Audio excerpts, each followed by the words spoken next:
Salut tout le monde, alors aujourd'hui on se retrouve pour une vidéo de présentation de certains de mes bonsaïs et beaucoup de mes succulentes. Donc c'est parti. Alors du coup là on a un prunus, c'est un merisier, donc un cerisier sauvage, qui a 4 ans il me semble, que j'ai rempoté avant-hier. Le pot est profond mais en vrai j'ai mis comment dire un disque plastique pour qu'en fait le racinaire s'étale en étoile tout simplement. Donc voilà, on voit qu'il est en train de bourgeonner. Si le focus veut faire le travail, ouais voilà, ok. Et puis là, pareil, voilà.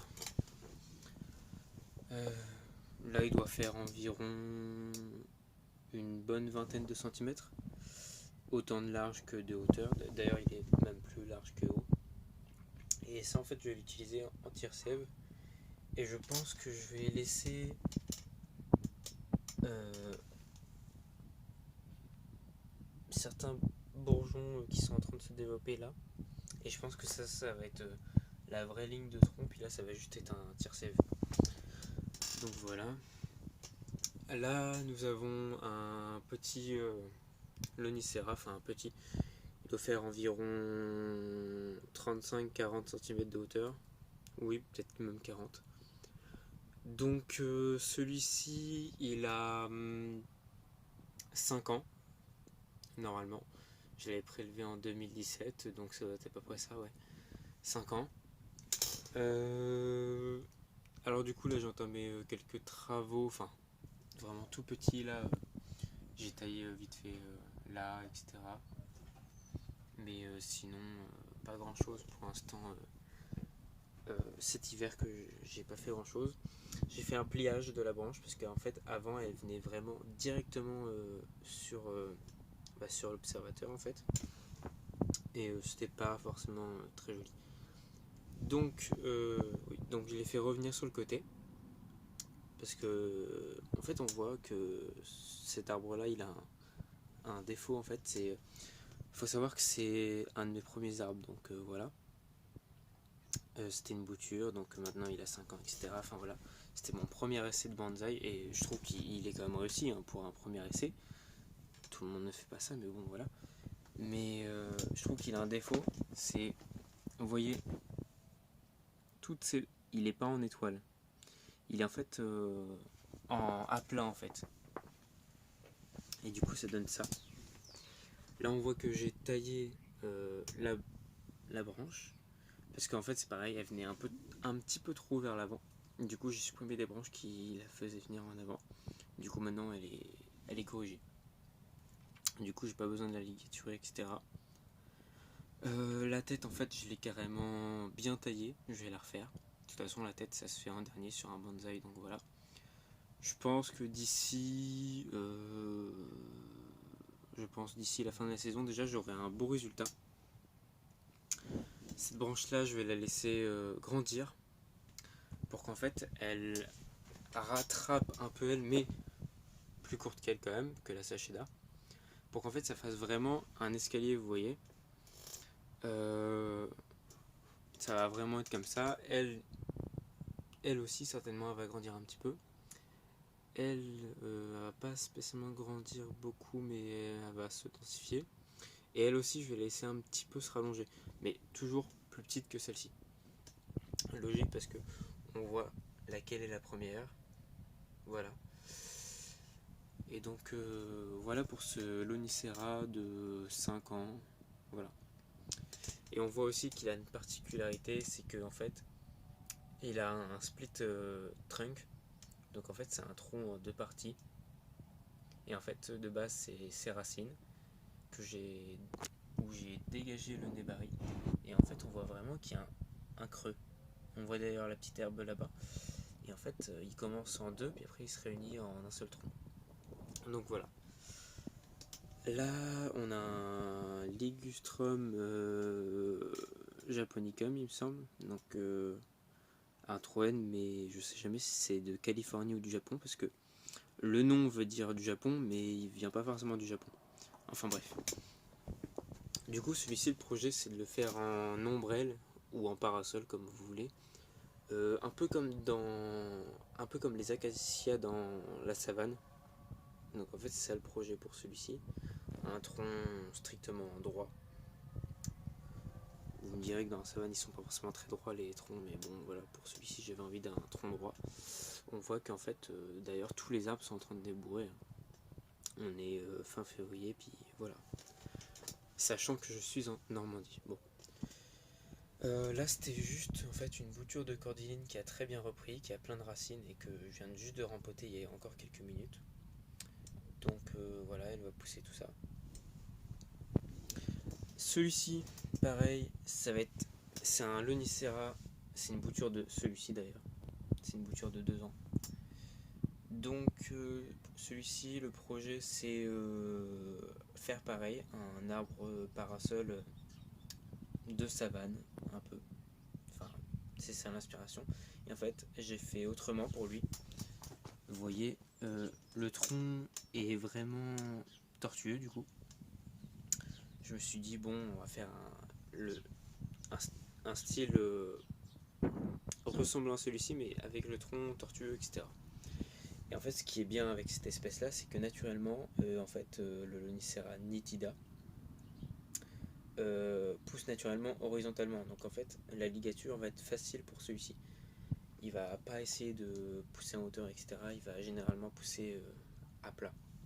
Donc voilà pour celui-ci. Et en fait, on voit que la branche ici est plus jeune parce que tout simplement, ça va être en fait une branche jumelle de celle-ci. Et en fait, je vais la laisser tiger pour qu'elle rattrape celle-ci. Puis celle-ci, je vais la tailler en attendant. Donc voilà. Là, on a une aubépine de 5 ans, toute petite, qui fait 20-25 de hauteur environ, qui a un tronc de, je dirais, 5 mm, un demi-centimètre quoi. Voilà, je la laisse dans un petit pot et grandit au fur et à mesure, tranquillement. De toute façon, pour cet arbre-là, le projet, c'est pas de faire un grand arbre. Donc voilà, là on a simplement un petit bananier, voilà, c'est pas grave. Il sort d'un hiver compliqué, c'est pour ça qu'il est dans cet état-là. Une maladie qu'il a chopé encore. Donc pour celui-ci, pareil que lui, même projet et même espèce. Troène du Japon ou de Californie, peu importe. Tronc strictement droit, etc. etc. D'ailleurs, lui, c'est une bouture de celui-ci. Voilà. Lui doit avoir 5 ans, certainement, ou 4 ans. 4-5 ans, pas plus que cela. Le tronc, il fait 1 cm d'épaisseur. Il avait bien grandi, je l'ai taillé, etc. Enfin voilà. On voit aussi que j'ai creusé les cicatrices, enfin je l'ai bien creusé pour que ça se rattrape, etc. Cet été, il n'était pas en forme, mais j'ai donné de l'engrais et il s'est requinqué. Voilà, voilà. Donc, là, pour celui-ci, c'est un charme commun. Et celui-ci, en fait, le projet, c'est de faire un style penché. Et, et du coup, voilà, en fait, j'ai coupé la tête d'ailleurs il y a quelques jours. Il a été rempoté aussi il y a quelques jours. Il a, il doit avoir 5 ans, voire même 6. Et donc, je le trouve vraiment beau. Et vu du dessus, ça donne ça. Donc, il est bien disposé en étoile, etc. Les branches sont bien positionnées. Donc voilà, c'est ça le projet pour cet arbre, c'est de faire un style penché. Est-ce que c'est un strictement penché par rapport à l'angle du tronc? Ça je ne sais pas, mais je pense qu'on est quasiment dans un strictement penché, parce qu'il penche pas trop ni pas assez, donc je pense que c'est le bon angle. Donc voilà. Donc maintenant un petit cotonester de 30 cm de haut, tout petit au niveau du tronc, 2 mm, 3 mm à tout casser, ouais 3 mm. Donc prélèvement d'il y a quelques jours, d'il y a 3 jours il me semble, donc rempoté il y a 3 jours, etc. Donc le projet c'est de le faire grossir et après de le former. Donc rien de spécial pour celui-ci, c'est juste un prélèvement d'il y a quelques jours, donc rien de spécial à raconter. Donc pour celui-ci, c'est un Cryptomeria japonica, donc un cèdre du Japon, qui a 5 ans. Donc voilà. D'ailleurs c'est une variété naine. Donc voilà. Et c'est la toute première intervention que je fais sur lui. Sinon je l'avais laissé tranquille. Je l'avais juste rempoté l'année dernière, etc. Il est accompagné de CPR Vivum, on peut voir. Mais d'ailleurs ça va partir parce que comme avant il n'était pas destiné à être un bonsaï, j'avais planté ça avec, etc. Maintenant vu que ça va en être un, ils vont partir dans un pot à eux tout seuls. Donc voilà. Donc première intervention, ligature et taille. Et j'ai fait voilà, 2 jeans, 2 bois morts. Ils sont pas extraordinaires, mais après ça va être retouché de toute façon. Donc première intervention, voilà. Je sais pas trop comme style on pourrait apparenter celui-ci. Pas vraiment un multitron franc, puisque le tronc de base fait à peu près 2 cm, je dirais, de hauteur. D'ailleurs, le tronc il doit bien faire 2,5 cm d'épaisseur. Il est assez épais pour sa taille. Donc là, en fait, c'est le tronc qui donne la direction. Et là, en fait, c'est 2 grandes branches maîtresses avec des branches secondaires et tertiaires. Mais bon, voilà. Je le trouve assez joli, surtout avec son feuillage d'hiver. Sinon, il est carrément vert en été et brun rouge en hiver. Donc voilà. Là, c'est juste une petite giroflée en bonsaï. Donc ça fonctionne. Ça fait 3 ans, mais ça fait que quelques mois qu'elle est dans son pot. Là pareil, petit Lonicera nitida mamé. Donc c'est un mamé. C'est-à-dire un mamé en fait c'est un bonsaï qui mesure entre 5 et 10 cm de hauteur. Il me semble que c'est bien ça. Donc là c'est le cas, là il doit faire à peu près 7-8. Donc le projet c'est de le laisser tout petit. Donc voilà, là c'est encore une bouture de Lonicera nitida. Qui est raciné depuis longtemps d'ailleurs. Mais du coup voilà, c'était une bouture.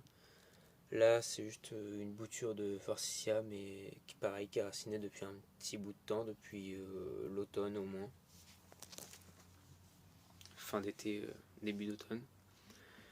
Donc maintenant on va passer aux succulentes. Là on a un Aeonium cuneatum. Celui-ci je l'ai eu chez la ferme botanique de Carveat. Et franchement l'envoi est top. La plante que j'ai reçue est top. Ça fait une semaine que je l'ai quasiment. Et franchement, voilà, parfait. Donc, rusticité, ça doit être -1, -2. Donc, ici, là où j'habite, ça passe. Mais il faut pas s'amuser à le mettre dans les Alpes ou à Metz, par exemple. Donc, voilà pour lui. Il n'y a plus qu'à attendre qu'il pousse. D'ailleurs, il a une rosette principale et j'ai vu qu'il avait 2 rejets comme celui-ci sur le côté. Donc voilà pour ce petit Aeonium cuneatum. Donc là on a un Graptopetalum paraguayens que j'ai rempoté il y a quelques jours, mais ça fait plusieurs mois que je l'ai depuis le mois de juin. Donc pareil, plus qu'à grandir. Là une Echeveria agavoides Romeo, paraît-il, parce que je l'ai eu sur le site Arrêt Succulente, donc il est dénommé comme Roméo. Mais vu sa couleur, bon je sais qu'elle va prendre des couleurs, mais vu qu'elle a du bleu, et je me demande pas si c'est pas une autre variété, parce que vous allez voir tout à l'heure, je vais vous montrer une autre Roméo, et c'est autre chose. sachant que ça fait plusieurs mois que je l'ai, hein, je l'ai depuis la fin de l'été, donc voilà. Là, une Echeveria qui n'est pas identifiée, ça fait 3 ans que je l'ai, elle a bien grandi, etc., mais non identifiée. C'est pas une Mexicana, c'est pas une élégance. Vous voyez, les feuilles sont certainement plus fines qu'une élégance, plus larges qu'une élégance. Niveau port, on dirait une Mexicana, mais elle est trop compacte et donc non, c'est pas ça. Pointe rose et puis feuillage gris bleuté, franchement très joli. Elle a bien poussé depuis ces 3 ans. J'essaierai peut-être de mettre une photo au tout début que je l'avais eue, dans son pot d'origine d'ailleurs. Et donc voilà. Là on a une Echeveria dont je ne connais pas l'espèce, ça fait 1 mois que je l'ai environ. C'est sûrement une Echeveria elegans, peut-être, hein, peut-être, pas sûrement. Donc voilà pour celle-ci, elle est très jolie aussi. Donc là on a un Graptosedum Darley Sunshine, avec ses teintes roses d'hiver, etc. Donc on peut voir, hein, il est résistant au froid à -6, et donc voilà. Je l'ai eu sur le site Quens, donc bah pas mal, ça fait 1 an que je l'ai. Donc là, Echeveria agavoides, la variété, je ne sais pas s'il y en a une et je sais pas laquelle c'est, parce qu'on voit qu'il y a quand même du brun dessus. Il y a un rejet en dessous. Echeveria agavoides Romeo. Vous voyez la différence par rapport à sa petite sœur que j'ai eue chez Arrêt Succulente. Celle-ci, je l'ai eue en magasin, en jardinerie. Elle aussi, hein, d'ailleurs, je les ai eues en même temps. Et donc, on voit, elle est carrément rose-rouge, quoi. Donc, ça, ça ressemble plus à une Roméo que celle-ci. Ça, c'est des Supervivum. Une aloe vera. Echeveria Black Prince, il me semble, que j'ai depuis 1 mois, mais voilà. Enfin, qui a été acheté il y a 1 mois, mais que j'ai depuis 1 semaine. Enfin bref. Voilà. Elle va bientôt prendre ses couleurs, j'imagine, donc elle va devenir noire. Donc franchement, j'adore. Echeveria, alors qui m'a été vendue comme la Red Magic ou la Red Ruby, je sais plus. Enfin bref. Mais qui a réversé et qui est devenue une perle Vandenberg. Mais quand même qui a des pointes rouges, donc j'ai l'impression qu'elle est en train de redevenir comme elle était. Enfin bref. Ionium Hoursi Kiwi. C'est couleur d'hiver quoi. Il a eu un petit peu de mal mais ça va. Ionium Arboreum Atropurpureum. Couleur d'hiver aussi, c'est pour ça qu'il est vert. Normalement il est vraiment rouge, brun, bordeaux. Donc là on a Graptosedum bronze. Très joli. Une Echeveria, je dirais soit Gibiflora, soit je sais plus du tout l'autre que je voulais dire, mais du coup voilà, c'est une Echeveria frisée. Hein. Petit Cotylédon tomentosa variété type. J'aime bien celui-ci quand même parce qu'il est très joli quand même avec son feuillage duveteux comme ça. Donc là, Sedum rubrotrichtum, variété normale, il me semble. Le Coblepharum, voilà. Une bouture du Graptosedum Darley Sunshine, celui-ci. Donc une bouture qui est pour moi. Echeveria pulvinata Frosty. Donc je l'ai depuis quelques temps, commandé chez Arrêt Succulente. Donc elle est très jolie. Elle a un petit peu poussé, mais bon, on est en hiver, donc voilà. Un cactus, je sais plus le nom, j'ai l'étiquette quelque part, mais je vais pas la retrouver maintenant. Une Echeveria agavoides, je sais pas si c'est l'espèce type, mais on voit qu'elle est différente de toutes les autres. Elle a les feuilles plus nombreuses et plus fines en largeur, mais aussi épaisses quoi. Elle me prépare une floraison, 2 hampes florales qui commencent à pousser. Donc voilà. Echeveria Madiba, très jolie. Donc voilà, c'est une Echeveria d'origine espagnole qui résiste bien au froid aussi. Enfin, de toute façon, toutes celles que je vous présente, c'est des Echeveria ou Aeonium qui résistent entre -2 et -10 degrés. Ça dépend desquels. Enfin bref. Donc là, on a un Portulacaria afra variegata. Celui-ci, attention, il est frileux, c'est entre 0 et -1 qui supporte, mais moi je l'avais mis dans un voile hivernage, etc. Il est dans une serre, enfin voilà. Donc ça va bien pour lui. Chevaria, du coup, que je disais Red Ruby ou Red Magic, je sais pas. Le pied mère que j'avais acheté en fait, j'avais décapité la tête et du coup la tête c'est ça. Et du coup voilà, il m'a fait 2 beaux rejets. Donc voilà, là c'est un Aeonium Schwarzkopf. Donc pareil, il est en train de bien pousser, etc. Ça fait quelques mois que je l'ai. Il a bien grandi quand même depuis le départ. Il était vraiment minuscule. Là il est peut-être 4 fois plus grand que quand je l'avais eu. Chair et succulente.